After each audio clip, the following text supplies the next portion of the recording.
Artinya bahwa memang ada terkadang terjemahan itu keselip gitu ya, Pendeta ya? Satu ayat hilang kok, Pak. Satu ayat hilang ya kan? Oke. Aku cuman lupa. Siapa yang ingat? Ada ingat nggak, Pak? Yang satu ayat hilang, Pak?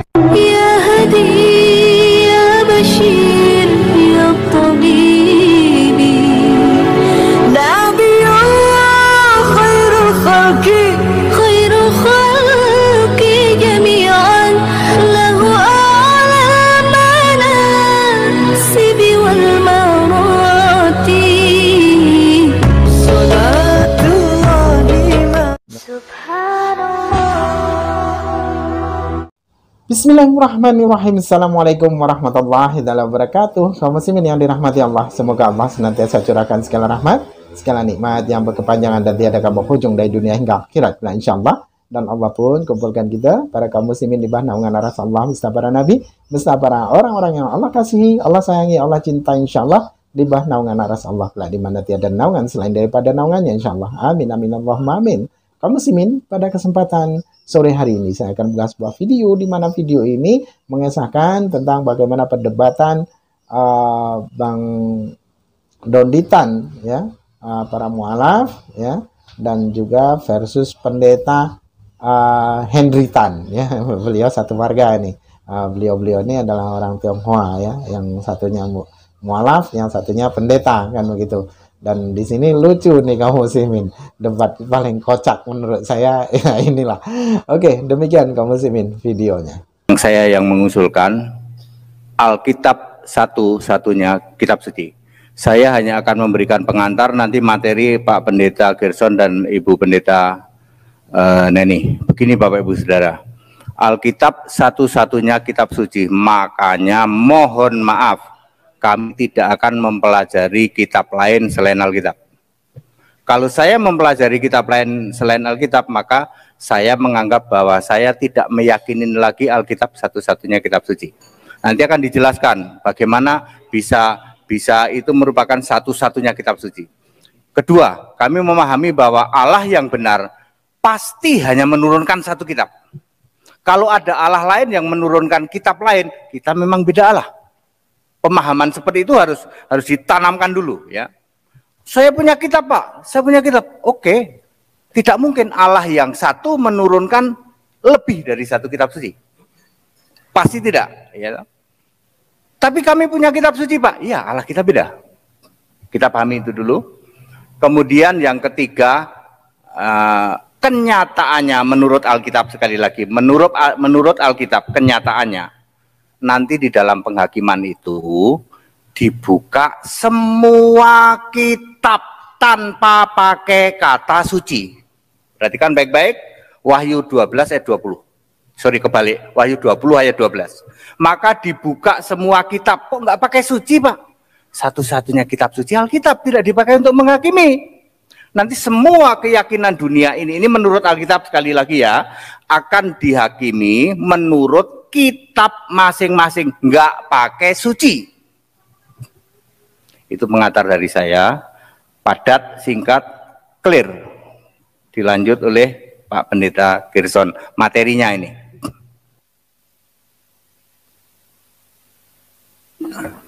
Baik Bapak Ibu sekalian, saya akan sampaikan poin-poin bahwa kita mengklaim kalau kitab suci adalah satu-satunya kitab suci berdasarkan Alkitab. Jadi poin pertama saya akan sampaikan bahwa ada dua ayat yang menulis tentang kata Alkitab, yaitu di kitab Lukas 4 ayat 16 dan Markus 15 ayat 28. Yang kedua, Alkitab adalah kitab suci. Itu tertulis di dalam Lukas 24 ayat 27 dan 44, yaitu mulai dari kitab-kitab Musa dan kitab segala nabi-nabi, kitab Taurat Musa, kitab nabi-nabi, dan kitab Mazmur. Yang ketiga, di dalam kitab suci isinya akan banyak kitab-kitab. Yang keempat, kitab suci selalu ditulis memakai K dan S huruf besar. Itu tertulis di dalam Lukas 24 ayat 45. Yang kelima, di dalam kitab suci berisi banyak kitab-kitab suci. Roma 1 ayat 2, misalnya kitab Nabi Yesaya, kitab Nabi Yeremia, kitab Mazmur, dan lain-lain adalah contoh kitab-kitab suci.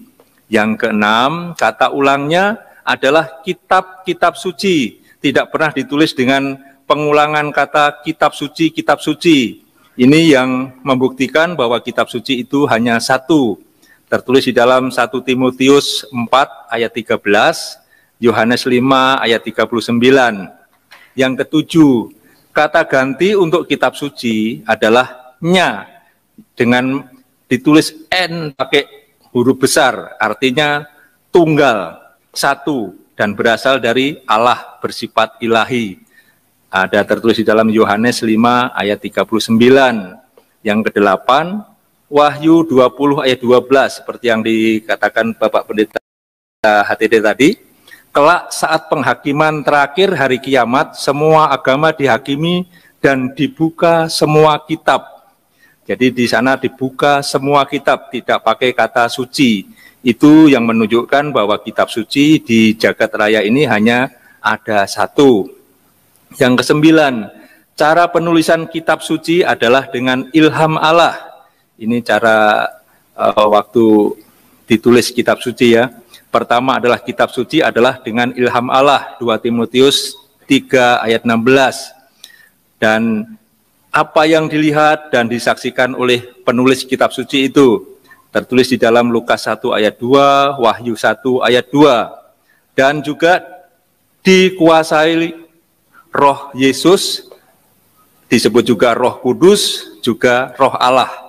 Wahyu 1 ayat 10 dan Wahyu 4 ayat 2. Yang ke-10, contoh ilham Allah. Misalnya, Musa bisa menulis kitab Kejadian, sedangkan Musa sendiri itu tidak mengalami peristiwanya. Selisih waktunya juga ribuan tahun. Demikian pula Paulus bisa menulis tentang Adam di dalam kitab Roma ayat 12 dan ayat 13, juga ayat 1. Yang ke-11, contoh apa yang dilihat penulis dan dikuasai roh adalah seperti yang dilakukan oleh Yohanes di dalam kitab Wahyu. Jadi semua yang kami sampaikan tadi dengan ayat-ayat Alkitab cukup jelas, dan selain apa yang sudah kami sampaikan di atas, dijamin cuma tafsir dan ngarang bebas. Terima kasih, itulah materi yang dapat kami sampaikan. Selanjutnya, Ibu Neni, cukup mau menyampaikan? Oke, terima kasih. Berarti kesempatan akan disampaikan kepada tim debater Muslim, bahwa tadi beberapa statement sudah disampaikan bahwa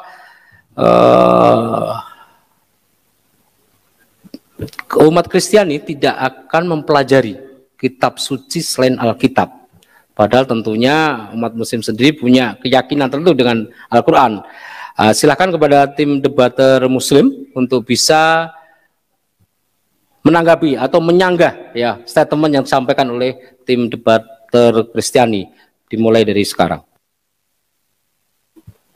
Baik, terima kasih.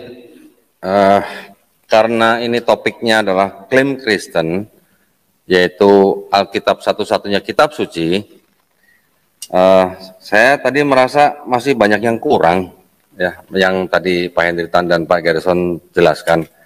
Mungkin Pak Gerson bisa tambahkan lagi, tetapi ada dua pertanyaan Pak yang saya minta tolong dijawab.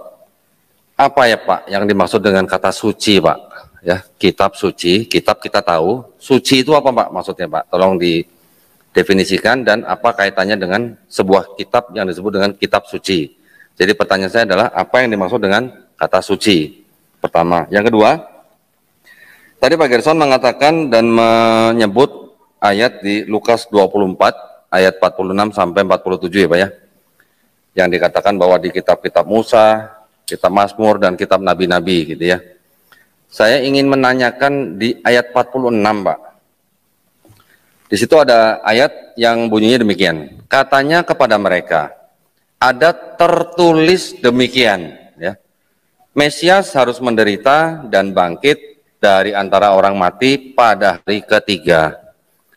minta tolong Pak, di ayat mana di PL tertulis ya Pak ya, Mesias harus menderita dan bangkit dari antara orang mati pada hari yang ketiga. Monggo Pak, silakan Pak. Oke, silakan ke tim Kristiani. Ada 2 pertanyaan ya berkaitan dengan makna dari suci seperti apa. Kemudian yang kedua adalah ayat tadi. Oke, silakan. Ya, untuk yang Alkitab adalah kitab suci. Suci artinya karena Alkitab itu diilhami roh, artinya dari ilahi, dari Allah. Jadi Allah itu suci, maha suci, makanya kitabnya juga disebut kitab suci. Itu yang dapat saya sampaikan. Yang kedua, Yunus, ini Matius 12 ayat 4. 12 4. Tanda Nabi Yunus. Matius 24. 12. atau sambil mencari referensinya mungkin disampaikan, mau tambah menyanggah yang berkaitan dengan penjelasan suci tadi. Dulu ini kan dijawab dulu. Oh, udah ketemu, oke silakan. Tadi Yesus harus mati dan harus bangkit. dari Mesias, mati. ya. Itu tertulis di dalam Matius 12 ayat 40. Sebab seperti Yunus. Terus ini nanti ya, bintang. Sebab seperti Yunus tinggal di dalam perut ikan 3 hari 3 malam, demikian juga anak manusia akan tinggal di dalam rahim bumi 3 hari 3 malam. Nah, ini ada link ke Yunus 1 ayat 17. Maka atas penentuan Tuhan datanglah seekor ikan besar yang menelan Yunus, dan Yunus tinggal di dalam perut ikan itu 3 hari 3 malam lamanya. Ini dasar Alkitabnya. Cukup? Sampai dikit boleh? Oke, silakan. Boleh. Itu ikan itu malaikat Pak ya? Ikan itu malaikat Pak. Atas penentuan Tuhan. Maka datanglah seekor ikan cek menelan Yunus. Habis itu kemana ikannya nggak ketahuan Pak. Selesai misinya memuntahkan Yunus, tuing, hilang. Supaya mudah dimengerti mesti begitu Pak. Supaya mudah dimengerti ya. Ikan besar yang menelan Yunus adalah malaikat. Mungkin ini baru pertama kali didengar. Ya, saya bisa membuktikan nanti yang lain. Ada banyak. Termasuk ikan mancing keluar koin dari mulut, itu juga malaikat. Keledai yang ditunggangi Yesus itu juga malaikat. Ya, ya, pokoknya kan Yesus ngomong gini, orang yang pakai kendi, yang tolong siapin di ruang atas, nanti aku mau Paskah di sana, itu juga malaikat. Ada banyak lagi yang lain. Untuk kasus ini saya mau menjelaskan tentang ikan besar ya. 3 hari 3 malam ya. 3 hari 3 malam Pak, harus ada hari itu hari dan malam, artinya 24 jam Pak. Ada ayat lain yang mengatakan 12 jam sehari. Jadi ini harus dihitung 3 hari 3 malam. Jadi Yesus tidak mungkin disalib hari Jumat, bangkit hari Minggu itu, aku mesti ngomong apa ya supaya mudah dimengerti. Mbelgedes Pak. Yesus tidak disalib hari Jumat, bangkit hari Minggu. Itu tidak akan memenuhi 3 hari 3 malam, tidak akan. Ya. Ustadz Edi Prayitno. Ya Pak, tidak mungkin Yesus 3 hari 3 malam harus siang, harus malam. Jadi tidak mungkin dia disalib hari Jumat, bangkit hari Minggu. Makanya ojo tritunggal Pak, nek tritunggal mesake Pak, kasihan. Nanti ini hanya urusan begini merembet ke sana, kasihan Bu. Ya, udah silakan monggo. Baik, terima kasih Pak. Oke, cukup Pak Hendritan? Oke, silakan. Baik, terima kasih. Yang tadi saya pertanyakan Pak, itu di situ kan di Lukas 24 ayat 46 itu kan kata yang digunakan kan tertulis Pak. Ya. Tertulisnya itu jelas ada kata Mesias harus menderita dan bangkit dari antara orang mati pada hari yang ketiga. Sebentar ya. Pak, monggo. Lukas 24 ayat 46 kan. Ya, karena di situ menggunakan kata tertulis, jadi yang saya harapkan itu yang benar-benar kalimatnya tertulis seperti di Lukas 24 ayat 46, Pak.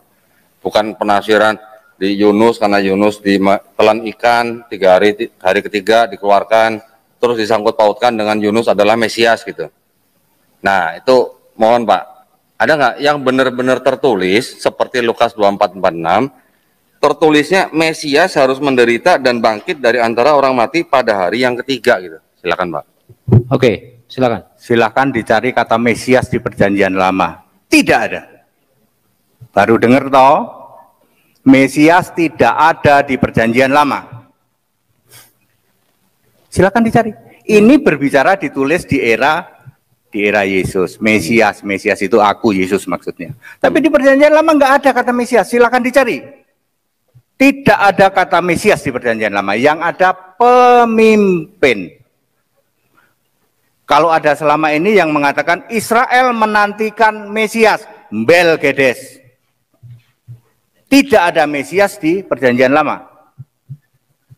Pak Edi, tidak ada Mesias di Perjanjian Lama. Ya, silakan dicari. Tidak ada.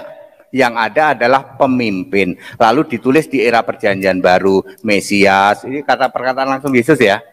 Perkataan langsung Yesus. Merah. Ya, merah. Udah ngerti sekarang. Sering dengerin itu. Dari dulu Pak. Ya, merah. Merah itu artinya perkataan langsung Yesus. Mesias, aku Mesias. Ini nanti akan 3 hari 3 malam. Ya, jangan seperti gitulah terus. Alkitab itu bukan seperti tesis. Saudara-saudara, dengan ini saya umumkan, ya enggak begitulah Pak, gitu loh. Ya, jangan punya gitu. Saudara naik panggung hari ini saya umumkan ya bahwa aku menurut kitab Yunus gini-gini. Ya enggak lah, tidak usah seperti itu.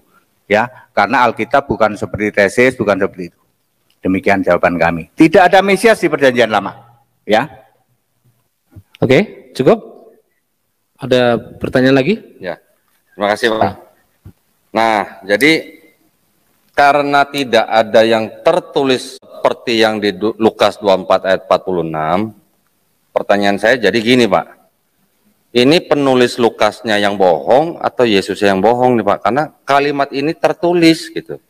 Kalau tertulis, saya sebenarnya juga tidak mau Pak minta secara letterless. Tetapi di sini kata-katanya adalah ada tertulis demikian gitu. Jadi mohon jangan Bapak ambil dari Yunus atau dari Yesaya 53 gitu yang tidak persis seperti ini gitu. Kalau memang tidak ada kalimat seperti ini, pertanyaan saya jadi penulis Lukas yang ngarang atau perkataan Yesus yang salah nih Pak di sini nih. Nah, maksud saya adalah tadi Bapak mengatakan bahwa di Perjanjian Lama tidak ada istilah Mesias. Ternyata di sini penulis Lukas mengatakan Mesias. Berarti ada ketidaksamaan pemahaman antara posisi Mesias di sini dengan pemimpin yang tadi Bapak katakan. Nah, bukan saya yang minta letterless Pak, tapi di sini yang mengatakan tertulis demikian gitu. Jadi kalau memang tidak ada, ya silakan saja Bapak katakan tidak ada. Nah, tetapi yang tadi saya juga ingin tambahkan dari Pak Gerson adalah yang disebut dengan suci itu kan yang diilhami oleh Roh Kudus. Artinya kalau boleh saya mengartikan, kalau benar-benar diilhami oleh Roh Kudus, artinya di dalam kitab atau Alkitab ini, berarti harusnya tidak boleh ada kesalahan ya Pak ya? Itu silakan Pak. Oke, silakan. Saya jawab dulu ya, tidak ada Mesias, tapi ada kata pemimpin. Jadi Mesias yang dimaksud oleh Yesus adalah Matius 23 ayat 10. Pemimpin. Aku pemimpin. Pemimpinmu adalah Mesias. Ini Yesus yang ngomong.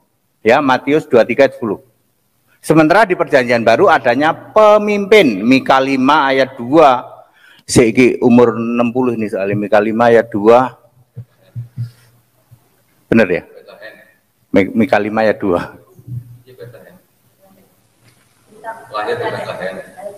Oh, di situ kan pemimpin kata-katanya. Nanti dia akan jadi pemimpin. Ya, bukan Mesias. Ya. Dan ada lagi kata lain yang orang Israel itu pemimpin ya, mengharapkan pemimpin dan seorang yang memerintah sebagai raja. Jadi Mesias yang dimaksud Yesus adalah pemimpin karena di ayat Matius 23 ayat 10, Yesus juga mengatakan aku pemimpin, P-nya huruf besar. Jangan lupa ya, P-nya huruf besar. Suci Pak, nggak mungkin ada yang salah Alkitab. Tunjukin salahnya ke saya. Tunjukin. Ya. Oke, silakan. Oke, silakan. Ditantang ini. Suci mana? Artinya kalau Alkitab dikatakan ada kesalahan, tunjukkan. Nah, ini menarik ini, ya kan? Semakin hangat ya kan? Tadi dikatakan mana tertulis? Jawabannya tadi yang sampaikan. Sekarang buktikan bahwa ada kesalahan dalam Alkitab. Oke. Oke, silakan. Silakan dari tim Debatur Muslim. Baik, terima kasih. Jadi Pak Hendri Tan belum bisa menunjukkan kepada saya di dalam perjanjian lama ada tertulis Mesias harus menderita dan bangkit dari antara orang mati pada hari ketiga. Pak. Bahkan Alkitab itu bukan seperti tesis, ya toh. Nek Bapak ngejar seperti itu, sorry Pak. oke Pak, nanti Pak. Ya aku nggak mau jawab nih. Enggak, Tolong mana enggak tulisannya? apa-apa, Ya, nggak usah seperti itulah Pak. Ya. Nanti Pak. Ya. Saya tidak mengharapkan Bapak menjawab lagi, karena saya akan menyimpulkan dari jawaban Pak Hendri Tan tadi, bahwa bahkan Pak Hendri Tan juga mengatakan malah memberi referensi bahwa di dalam perjanjian lama tidak ada kata Mesias, tapi pemimpin. Maksud saya, yang dimaksudkan di dalam Lukas 24 ayat 46 itu Pak, itu kan merefer kepada ayat sebelumnya, bahwa yang tertulis itu di kitab-kitab Musa, kitab-kitab Mazmur, dan kitab-kitab Nabi. Kalau Bapak merefer ke Matius 12 ayat 40, mengambil dari cerita kisah Yunus, di situ ini baru ditulis di dalam kitab Nabi-Nabi Pak. Yang kitab-kitab Musa Bapak belum jelaskan atau ada atau tidak, yang kitab-kitab Mazmur juga Bapak belum jelaskan. Yang direferensikan oleh Yesus di dalam Lukas 12 ayat 44 sampai 47 itu adalah kitab-kitab Musa, kitab Mazmur, kitab Nabi-Nabi. Bapak baru memberikan ke saya di Matius 12:40 yang artinya mereferensi atau merujuk kepada kitab Nabi-Nabi, yaitu kitab Nabi Yunus. Lagi pula yang di dalam kitab Yunus itu juga tidak ada dikatakan bangkit dari antara orang mati. Oke, kalau Bapak bilang Mesias di perjanjian lama nggak ada, itu udah jelas-jelas berarti tidak sesuai dengan apa yang ada di PL. Makanya tadi pertanyaan saya adalah, apakah si penulis Lukas ini tidak tahu kalau di dalam PL itu tidak ada Mesias? Terus dia menyebutkan kitab-kitab Musa, kitab Mazmur, kitab Nabi-Nabi, tetapi kalimat itu sama sekali tidak ada, gitu ya. Nah, kalau untuk saya disuruh membuktikan di mana ada kesalahan dalam kitab atau di dalam Alkitab, itu nanti pasti saya harus tunjukkan. Tapi mohon kita selesaikan yang ini dulu. Kalau misalnya Bapak tidak mau menjawab lagi, saya juga tidak akan mengejar lagi. Kalau Bapak bilang tidak harus sama persis gitu, ya sudah, tidak apa-apa. Tetapi poin saya adalah yang Yesus katakan itu jelas disebut kitab Musa, artinya dari Kejadian sampai Ulangan, kemudian kitab Mazmur, kemudian kitab Nabi-Nabi. Yang Bapak referensikan ke saya baru Matius 12:40 yang merujuk ke Yunus, di mana di Yunus tidak dikatakan akan bangkit dari antara orang mati. Kitab Mazmur, kemudian kitab Nabi-Nabi. Yang Bapak referensikan ke saya baru Matius 12:40 yang merujuk ke Yunus, di mana di Yunus tidak dikatakan akan bangkit dari antara orang mati. Jadi menurut saya konteks yang ada di dalam Lukas 24 sampai 47 itu tidak sama dengan kisah Yunus yang dikeluarkan dari ikan yang Bapak sebut malaikat, gitu ya. Baik, mungkin dari Bu Etika atau Mas Wafi ada sebelum saya persiapan. Bentar. Bismillahirrahmanirrahim. Saya akan menanyakan beberapa poin ya, tapi satu poin dulu. Tadi kalau tentang kata Mesias itu sebetulnya kalau itu Pak Hendri untuk hanya percaya kepada LAI, tapi dalam teks kan kita perlu tahu bahwa kitab perjanjian lama ini kan sebetulnya kitabnya Yahudi yang bernama Tanakh ya. Tanakh ini mereka yakini sejak 3.500 tahun yang lalu. Artinya sejak zaman Musa, jadi 3.500 tahun yang lalu. Jadi sudah mereka yakin dan itu hak mereka untuk meyakini Tanakh ya. Cuma dalam Tanakh itu banyak Mesias. Mesias itu artinya seorang jadi 45 Yesaya 45:11 jelas itu disebutkan kata Mesias di Yesaya 45 451 ya, Yesaya 451 disebutkan kata Mesias juga di situ dalam teks bahasa Ibrani-nya. Kemudian Daud juga Mesias, kemudian imam-imam Lewi juga Mesias. Mesias artinya yang diurapi, ya, yang di Kores ya, dalam Yesaya 451 juga disebut Mesias dalam teks bahasa Ibrani-nya, artinya itu tertulis kata Mesias, ya, Mesias. Nah, itu Mesias itu tidak hanya satu orang. Memang yang ditunggu-tunggu itu memang Hamasiah, the Messiah, itu kan artinya. Tapi dalam teks tanah yang asli, yang memang original teks dan punyanya teks yang dipahami Yahudi, memang banyak Mesias dalam Perjanjian Lama. Ya, ada yang jelas-jelas disebut itu Kores, itu diangkat sebagai Mesias. Ya, itu jadi bisa dicek sendiri nanti teks dalam bahasa aslinya. Jadi Mesias itu banyak Mesias, ya, artinya yang diurapi dengan minyak. Jadi semacam ditasbihkan ya, baik itu raja, baik itu imam-imam besar atau imam-imam Lewi, kalau ditasbihkan menjadi pemimpin, dia akan diberi diurapi dengan minyak ya, di anointed one bahasa Inggrisnya. Nah, jadi itu aja untuk informasi, tapi karena Pak Henry tidak menyetujui teks asli kecuali dari LAI, jadi saya akan bahas karena LAI tidak mungkin menyebutkan Mesias dalam teks asli ya. Nah, kemudian saya akan menanyakan tentang juru selamat. Juru selamat ini apakah dalam juru selamat kan memang Yesus sebagai Tuhan ya, yang Bapak yakini Yesus adalah Tuhan, adalah juru selamat. Seperti juga disebutkan dalam Perjanjian Lama juga juru selamat. Ya. Apakah dalam Alkitab yang disebutkan juru selamat hanya untuk Yesus dan untuk Tuhan dalam Perjanjian Lama? Pak Gerson boleh, Bu Neni boleh. Oke, dilempar. Silahkan. Oke, silakan. Oh ya. Iya. Oke. Oke, silakan. Aku mau jawab Mesias sama juru selamat. Original teks yang mana? Aku tantang, original teks Anda Yesus Allah atau bukan? Pasti bukan. Ke laut aja. Original teks Ibu Yesus Allah atau bukan? Pasti silakan bukan. Dijawab. Silakan dijawab. Pasti Oke. bukan. Silakan. Belum, oke. Pasti bukan, ya. Saya LAI Yesus Allah. Bukan dari kemarin, bukan dari besok, bukan dari lusa. Dari sebelum segala abad tidak akan Ibu temukan dari dalam original teks. Pakailah original teksku di dalam United Bible Society. Di situ Yesus Allah. Sama-sama original teks, ada yang original teks real, ada yang KW. Tantangannya cuma satu, di original teks Anda yang Anda sering sebutkan Yesusnya Allah, bukan. Yesus itu bukan Allah dari kemarin, dari itu bukan. Dari sebelum segala abad. Ayatnya berapa, Pak? Yudas 1 ayat 25, itu orang Papua itu. Bukan dari kemarin, Yesus dari Allah, Pak. Bukan dari besok, bukan lusa. Dari sebelum segala abad. Pasti di original teks Ibu tidak ada.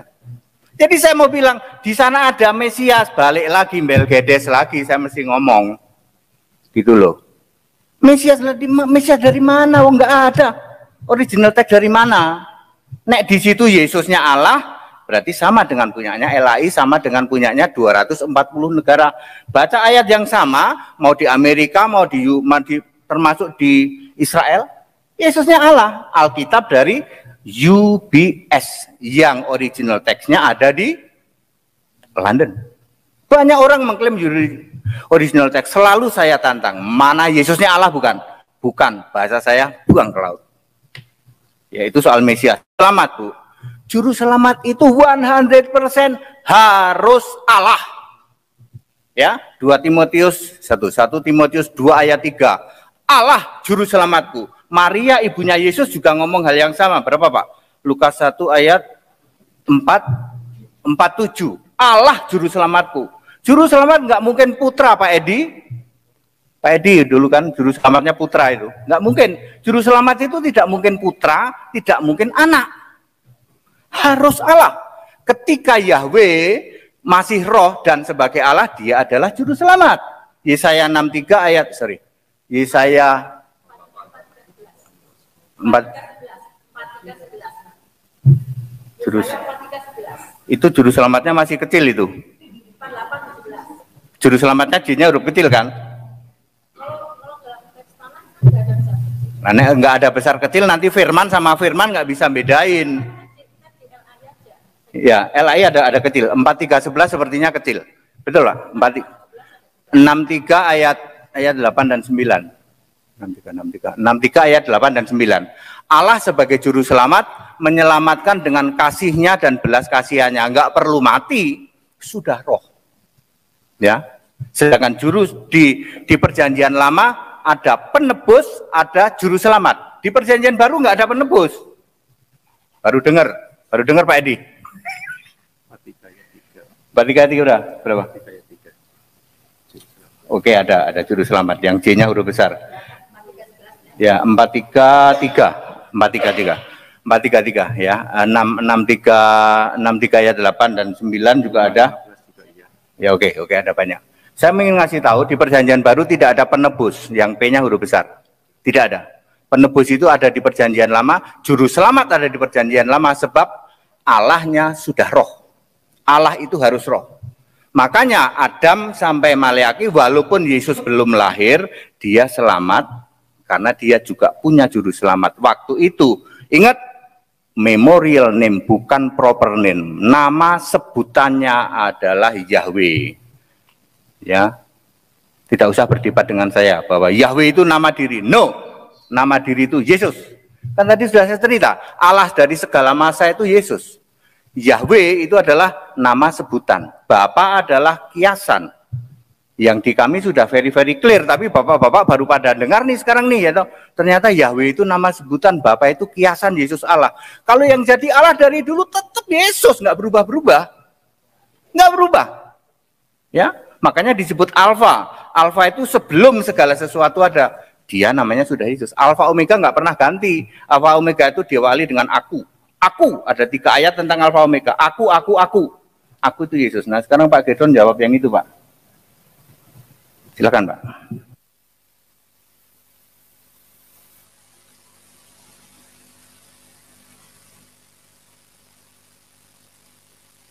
Saya memakai. Silakan pakai mic. Oke. Aku memakai begini aja lah. Ya, aku tidak maksa Bapak untuk paham. Saya paham.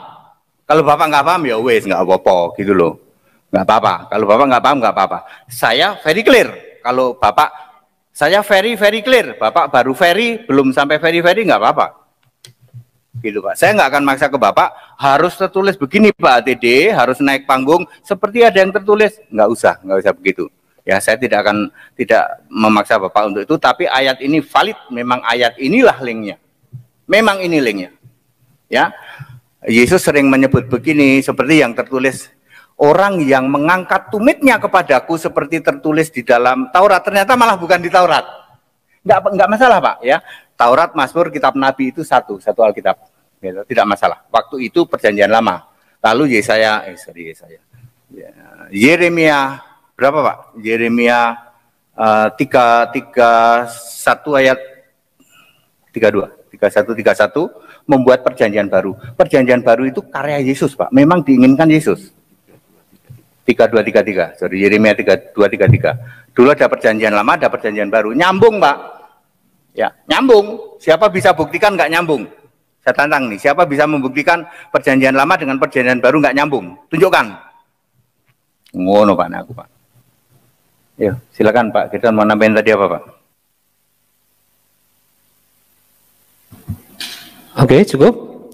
Oke, ini panggung bersama Pak Gerson, Bu Neni, mungkin bisa berbagi rata. Oke, buat debater Muslim, jadi ada banyak tantangan yang harus dibuktikan begitu ya kan? Biar very clear ya pada malam ini, jangan tegang aja. Ayo, silakan Bu Etika, silakan. Ya, saya mau tanya Pak Hendri. Ini ada buku Harry Potter ya, kan kita tahu cerita Harry Potter, kan teksnya dalam bahasa Inggris. Sekarang kan banyak diterjemahkan dalam bahasa Indonesia karena supaya penggemar bahasa Indonesia tahu. Kira-kira teks kira-kira teks aslinya apa terjemahan dulu yang sebelumnya ada, Pak Henry? Tidak masalah, Bu. Ya tentu saja ditemukannya itu tidak bareng ya, tidak bareng. Menjadi Alkitab yang bentuk buku itu mungkin duluan Perjanjian Lama, terus itu pun masih loncat-loncat ya toh. Kalau kita cerita dari awal ini. Tidak penting, Bu. Alkitab bahasa Indonesia dengan bahasa Inggris ada yang satu ayat hilang loh, Bu. Pernah tahu kan? Satu ayat nggak ada di bahasa Inggris, di Indonesia ada. Nggak penting. Yang penting benang merahnya sama. Yesusnya Allah, Yesusnya tetap jadi Allah dari dulu, sekarang sampai selamanya. Benang merahnya yang penting. Ayat-ayat kalau Ibu bandingin antara bahasa Inggris, bahasa itu, ya beberapa poin tidak sama. Beberapa poin ya. Ya saya tidak permasalahkan itu ya, karena ini terjemahan. Namanya terjemahan ya, antara bahasa Indonesia, nanti bahasa Arab juga, bahasa itu. Tapi benang merahnya tidak berubah. Demikian jawaban kami. Artinya bahwa memang ada terkadang terjemahan itu keselip gitu ya, Pendeta ya? Satu ayat hilang kok, Pak. Satu ayat hilang ya kan? Oke. Aku cuman lupa, siapa yang ingat? Ada ingat nggak, Pak? Yang satu ayat hilang, Pak Risam? Satu ayat bahasa Inggris ada, bahasa Inggris hilang, 1 Yohanes 5 ayat 7. Saya Yohanes 5. Lebih pintar dia. Oke. Yang tadi kamu ini, yang dimana sesi 1, di dalam sesi 1 ini ya sudah mulai ada tanda-tanda kelucuan dari Pendeta Henry Tan ya, yang dimana nanti di sesi 2 ada sesi 2 dan sesi 3 ini lebih kocak lagi, malah Bapak Henry, Pendeta Henry Tan ini ya, ditangkap sana, mutar sini, tangkap sana, mutar kemari gitu ya. Jadi musingnya. Jadi penuh debatnya tuh penuh dengan asumsi ya, dengan ngarang cerita. Tapi lucu sih ya untuk hiburan gitu ya. Para hamba Allah, para kaum muslimin akhirati, saya jamin bakal tertawa kalaupun menonton video ini sampai usai ya, dari sesi 1 ini yang akan saya upload, nanti akan ada sesi 2 yang akan saya upload ya, karena memang saya potong-potong karena video ini panjang, maka dari itu saya usahakan agar menontonnya tidak jenuh, tidak kelamaan ya. Jadi saya buat 3 sesi begitu, sampai part 1, part 2, part 3 insyaallah nanti. Oke, demikian saja kaum muslimin yang dapat saya sampaikan. Saya Ridwan Dusani. Wassalamualaikum warahmatullahi wabarakatuh. Ya Hadi ya Bashir